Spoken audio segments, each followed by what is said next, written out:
Welcome everybody to the Software Showcase. I am Mark Stedman, Vice President of Information Technology. We are coming to you today from the campus of Wycliffe Associates. We are filming today in the bungalow, as Glenn likes to call it. Joining me today in the studio is Glenn Oliver, our team's project manager and all-around great guy. And Glenn, who's our guest today? Our special guest this week is Tony Vinciguerra, WA IT specialist, but I think that's only because they wouldn't allow him to put superhero on the card. That's right. In fact, we've probably been doing this showcase for over a year. Over a year. Yeah. And despite that, I think that Tony is more beloved and probably even more famous in WA than we are. I think everyone knows Tony by now. Well, that's because Tony actually helps people. There you go. Well, Tony, welcome to the studio. Great Thank to you. see you today. Glad that you're here. Glenn, what are we going to talk to Tony about? So actually want to cover a couple things. Like I mentioned before, a lot of people do know Tony, and if you haven't, at some point you definitely will. When you come across a problem or just a question you don't know how to answer, Tony is often the person that can help you or direct you there. But there are some ways that you can actually prepare for that moment and be able to help us help you. Also, we want to talk about some of our favorite browsers, Internet Explorer, clearly. And also we have a special demo later on in conjunction with kind of a follow-up conversation of a topic we've been hearing a lot about ever since we first talked about LastPass. A lot of people have been asking about that. And there's some kind of cool things that we can show you today to be able to, again, help you help yourself. So before that, I mentioned that Tony is pretty famous, but we may not actually be familiar or have met you. Would you mind taking a moment and kind of telling us a little bit about how you came to WA? Absolutely. Well, thank you for having me here at the bungalow. And actually, I came to WA in April 29th, 2013. So it'll be actually 8 years this week. Congratulations. Yeah. Yeah. So I'm a longtime employee of AT&T for 21 years. Did many roles there, did Unix server administration there and network operations center over there.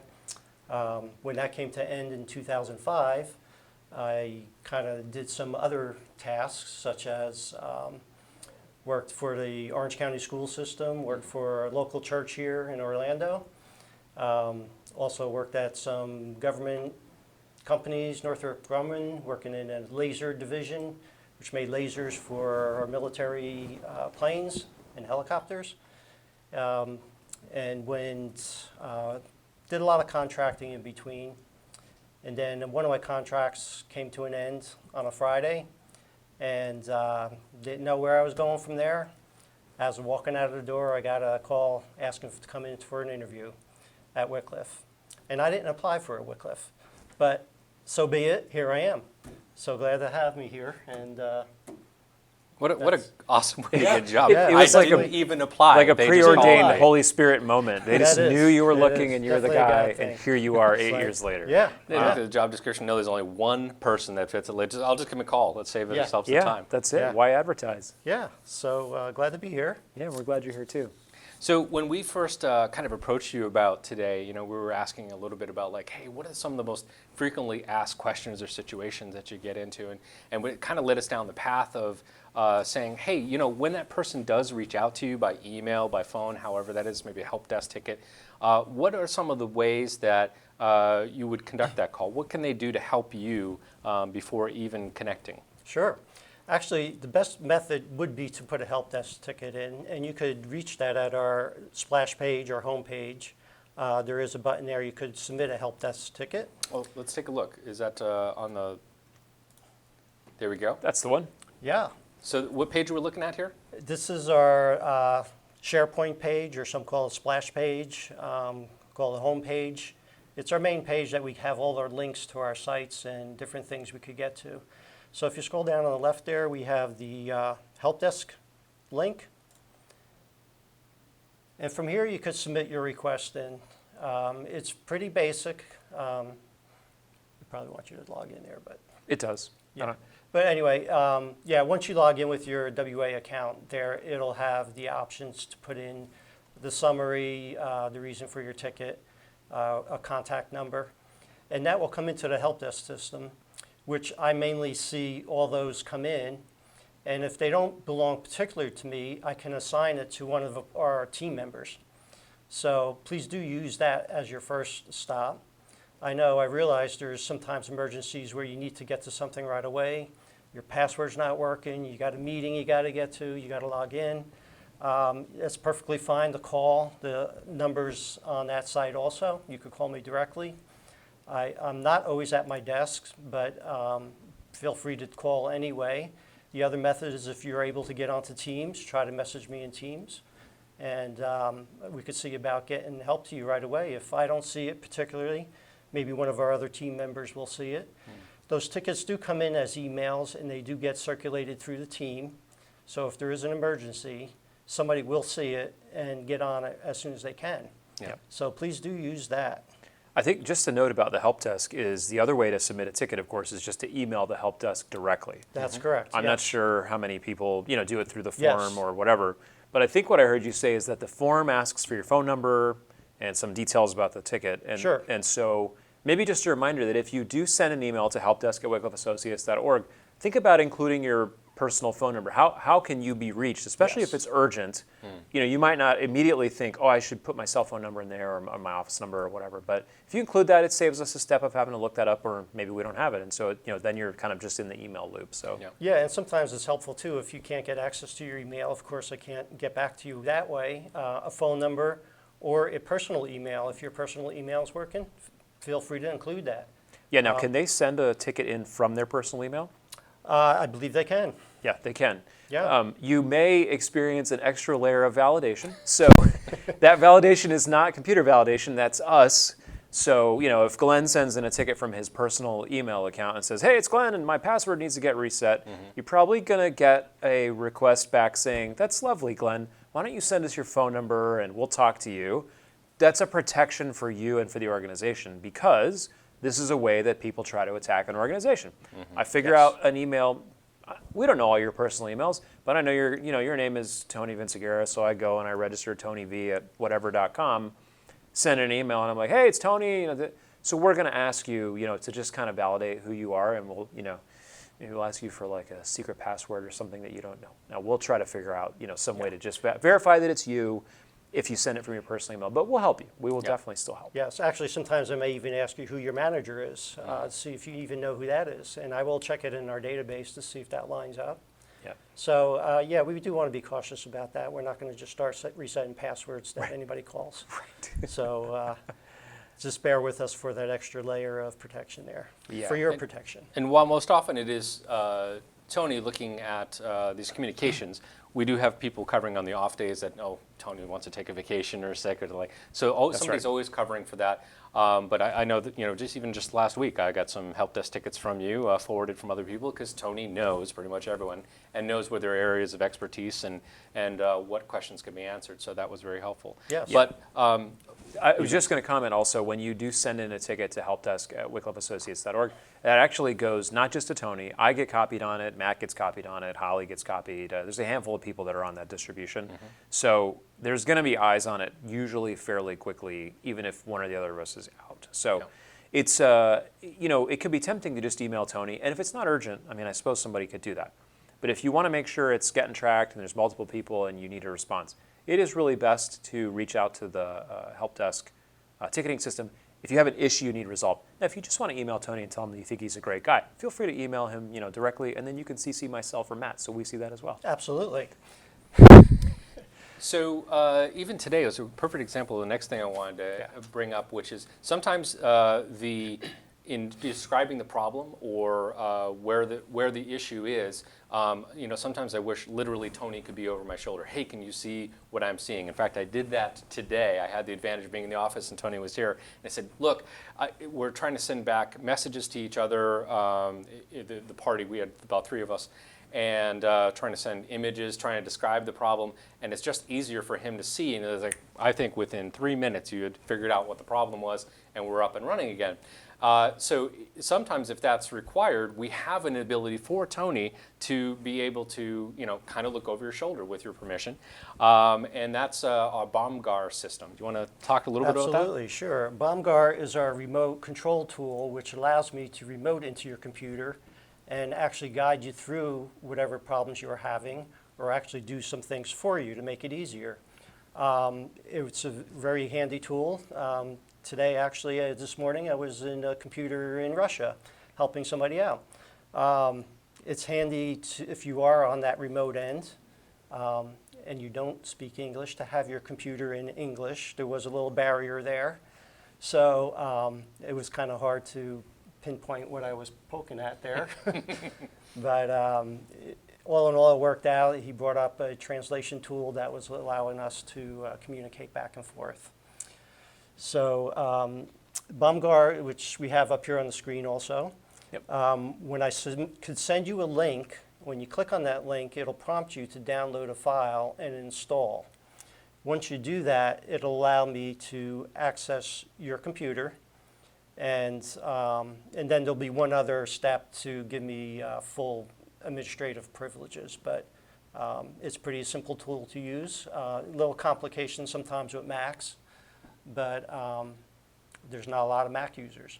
So we got that going for us. One note is that if you know anything about some of the scams circulating on the internet, they will sound suspiciously like what Tony just described. You get a link for tech support, Yes. you click on it, and then you give them administrative privileges. So we don't want to discourage you from doing this with Tony. We want to encourage you to make sure it's really Tony. Now you know what he looks like. There will not be a situation where any of us randomly just email you and say, here's the thing, we need to do some tech support on your computer that you didn't ask for and don't know anything about. Yes. Go ahead and click on this and let us Yes. remember control. That's never going to happen. Yes. The situation would be you've contacted our help desk. Right. Tony's responded to you and set up a time or whatever you've got. You're like, yes. Okay, so hopefully this is clear. Yes. Don't just click on this if you see something random. It's not Exactly. us. This would be that you've requested support. Tony set it up with you. Tony has sent you a link. Right. Then it's okay. Okay, so I Right. just wanted to say, Yes. because it could just be bad guys. And It can. we It don't can want be. that to happen. We don't want people to be confused. So. Absolutely. Yep, that's right. There's also various other links on our splash page, our homepage, that most of you probably don't need, but if you do need to access any of these other links, ADP for some of our employees, we give you a lot of different information of your employment and your benefits and stuff. Concur, which is a financial tool which allows you to input your expenses. Some of the stuff here is local. FedEx shipping we use here for shipping things out to you if we need to ship out a computer to you or something. Let's see what else would be handy for Juniper. We're not going to be using that anymore, but If you're hungry, it's apparently possible to order food service right there on our splash page. So, yeah, good luck with that one. But does Mandy deliver? I'm not sure. let's see what other would be useful to you guys here. Oh, which one did you? Yeah. Videos? Yeah, well, of course there is a link to the YouTube channel. There is a link to this channel here on the YouTube's videos. Yep. So you might want to use those. So this is a very handy page that if you don't know how to get to some of our sites, you could just browse through here and you can find it through here.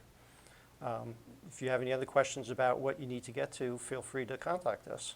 Yeah, the one other one I think that we might want to highlight is the MFA setup. So MFA is multi-factor authentication. Correct. Now, when you got your account, or in the last year when we asked everybody to set up MFA, you should already be set up. But if you find yourself in a situation, for instance, where you got a new phone or you want to change your authentication method, this MFA setup link would let you go back through that and update to a new device or something like that. So I just wanted to highlight, if you don't know the URL off the top of your head, it's aka.ms/MFA setup. Right. But if you don't remember that, it's here on the splash page as well. Yeah. Actually, will that work for you? Or? It will. I'm all set up I'm with not gonna sign MFA, it. so Yeah, I'm not just going to do it give a again. little- No, we won't. But okay. So yeah, I see it'll why. take you here, and I actually have got a test Oh, account you logged in do? that we're going Okay. to do later. Sure. So, but yeah, Sure. that's where it would be. Yeah, that's handy to have. Of course, if you ever get locked out and you do need assistance, once again, we're here to help you out and try to get you up and working right away. What Mark was mentioning also earlier, you can email to helpdesk@wycliffeassociates.org. A lot of times I forward those tickets into the help desk ticketing system anyway. It's a good task manager for me to actually remember that you need this help. Right. So feel free to do that. Well, should we talk about self-service password reset since you mentioned resetting passwords? Absolutely. So let's imagine that I've lost my password, or I don't remember what it is, or in a situation where I have MFA, I've lost my phone, fell in the lake, or whatever. Something happened to my phone, and I no longer have that. Bathroom incident. Yeah. Yes. Now, you're welcome to contact us at the help desk, and someone will help you out. Tony will help you out, or whatever. However, part of setting up multi-factor authentication last year was that we had you set up self-service password reset, so you can reset your own password. So I thought we would just take a minute to look at that, because if you do want to help yourself and it's a weekend or something like that, you can actually do that without intervention from us. Sure, absolutely. So I've brought up here on the screen, let's say I was trying to log in to get my mail, okay? So I've got a test account here. So this is the login screen. If I just go to mail.wycliffeassociates.org, that's kind of a shortcut to get to your Outlook. You can also, I think, just go to outlook.com, right? Yes, you can. Okay. If you don't check your email online, you normally just do an exchange, you do an Outlook on your computer or whatever. This may be unfamiliar to you, but you can check your email in a browser. And so the way that you would do your self-service password reset is you would go in your browser and put in mail.wycliffeassociates.org or go to Outlook. So you got your sign-in page there, and I've typed in my test account. Now, I just realized, gosh, I don't remember the password for that account. So because I've set up self-service password reset, I can actually click on, can't access your account? Why, yes, I can't. I don't remember what it is. So it'll say, who are you? Put your email in here. Okay, sorry, I put glasses on. I can't read.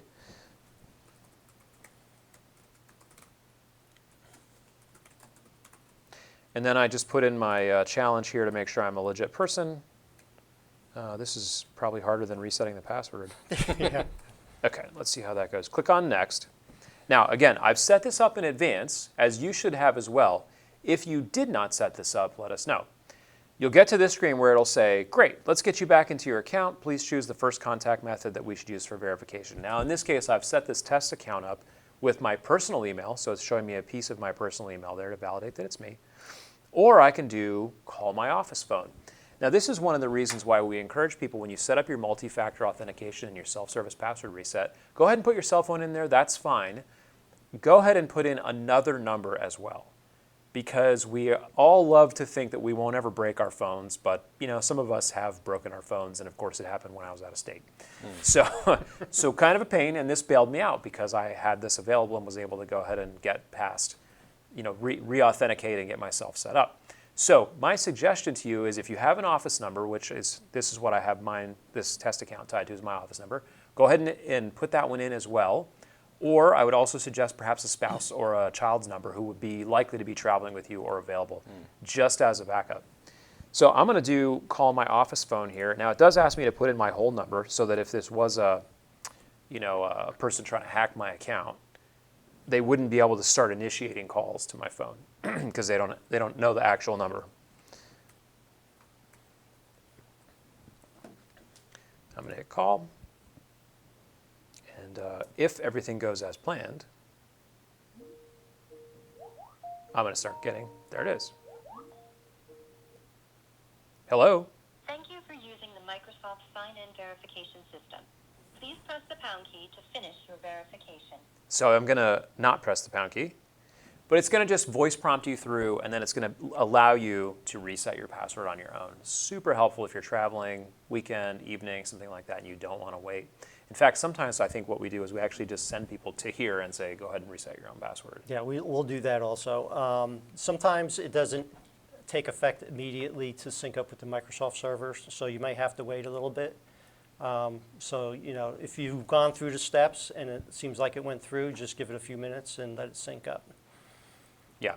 Similarly, if you've lost your MFA device, you can click the MFA setup on the splash page. It has a similar setup where you would say, I've lost my device, and it'll offer to text you or call your other phone or those kinds of things and help you get reset so that you don't find yourself locked out. Excellent. Yeah. Well, one of the other topics we want to talk about actually is concerning browsing. And from a development point of view, sometimes we have fun when we make a web app or something like that, and first thing we hear is, well, it doesn't work on my browser, or it looks different. So even though all browsers give us a certain amount of internet access, they don't always act the same. And that itself is kind of fun. But one thing that a lot of people still end up using is Internet Explorer, because it was installed, it was for free, it's right there. And I just thought we might share our personal opinion of Internet Explorer. Tony, do you recommend that I use Internet Explorer because it's there? I do not. It's going to be going away. The security patches aren't going to be provided anymore. You need to probably switch to Edge. Edge is being supported with Windows, and it's always good to have a secondary and third browser such as Chrome. Chrome is a good one to use. Firefox is another also a good one to use. So I would suggest starting to graduate towards one of those other browsers and start using them regularly. Yeah. What about Safari? I've heard of that one. Yeah, for Mac users, yes, you could use Safari. That would be fine. And you could also download other browsers for Mac Yeah. users too. You could also download Chrome. So one of the things that Tony mentioned there that I think one is key is not only do we expect that Internet Explorer won't have all the latest bells and features, but the most important part is what he said, that it's not getting any security updates. That's done and gone, and it's trying to be sunsetted. But you may still have Internet Explorer on your machine. That's fine. Sure. We're just highly advising you to maybe have a different browser that you try to use every day. Let it grab all the bookmarks from Internet Explorer so there's no lost time there. But you probably want to move away from there as soon as you can. It's a hole in the security that we want you to avoid. There's Yeah. a reason that we call it Internet Exploder. And a lot of third-party companies also are not supporting it anymore. So if you're trying to get to one of their websites, it may not work. Yeah. And you're going to be wondering why it's not working. That's right. So yeah, start graduating towards a different browser, and I Modern think you'll browser. be happy. Yeah. Cool. So, Well, I want to check in with our producer here. Do we have any questions out there? Well, hello, everybody. We have two. The first is actually not a question. It's from Anonymous, and this person says, not a question, but Tony V is my hero. He's so helpful. That's what I'm saying. Yeah. IT superhero. Well done. Well Yeah. done. Thanks, Matt, for saying that. And the second question is, lasers on helicopters? I want to know more. yeah, pretty amazing stuff. Yeah, a lot of clean room activity, boots and little hoodies and whatnot to go in there. And to tell you the truth, those clean rooms aren't so clean when you crawl under those desks. But anyway, amazing stuff there going on. Held together by other people's gum. Secrets of former contractors. That's very funny. Yeah. Cool. Well, with Okay. that, I think we've actually reached bullet time. Were we going to talk about password managers before bullet time? Oh, yeah, sure. I feel like that was in the agenda. It definitely was. Did I miss something regarding password managers outside of what we covered with self-service access? Oh, okay. When you said password managers, I thought you meant like LastPass and things like that. This is where we would normally insert a commercial for that. So take it away. Okay, if we do want to use a password manager, LastPass it would be the one that we probably want to use. It works very well, stores your passwords. You have a master password that lets you get into there, and from there you have all your other passwords. So do you have anything to show on that, Mark? I didn't know if you had anything I to don't. it ready. I don't think I'm going to demo it. Yeah. And the reason is because it's mine. But I will. I'll mention a couple of things. Sure. Okay. So usually the objection is, isn't it less safe if I put all my passwords in one place? Then if somebody gets my master password, then they get all my passwords. Yes, in a sense. There is validity to that. This is why we would say it's very important that you have a strong master password. That's the one that unlocks your vault. I have used a password manager now for more than 5 years and feel quite comfortable with it. I'm not worried about my vault getting cracked or stolen or anything like that. If you care, you can read detailed information about how encryption is managed for LastPass, why it's safe, why LastPass can't open your vault, only you can open your vault with your password, things like that. So I think my opinion is you're actually much safer because the alternative is kind of reusing 3 or 4 passwords or putting them on a paper or something like that. Now, I don't know about you guys. Maybe Tony's like me. Glenn probably is too. Last time I looked, I think I had about 500 or 600 passwords in my vault.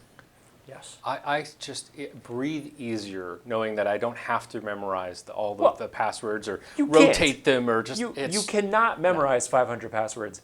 This is impossible. Now, notably, this is 500 between both of my accounts. So I have a personal LastPass and I have a corporate LastPass. Okay, so I keep them separated. Yes. One of the things I really like about LastPass is that I share my personal LastPass vault with my wife. We have one login, and that way we both have access to all of our, Netflix and Disney Plus, and the bank and all that other kind of stuff. And that's separately managed from the ones that I have here for the office. That frankly will stay with the company if I either die or leave. That's kind of important. I end up with administrator accounts just like Glenn and Tony, Craig, and other people. We really want those to stay with the company. It creates a bunch of havoc when you leave and you take those passwords for things that are services that WA uses.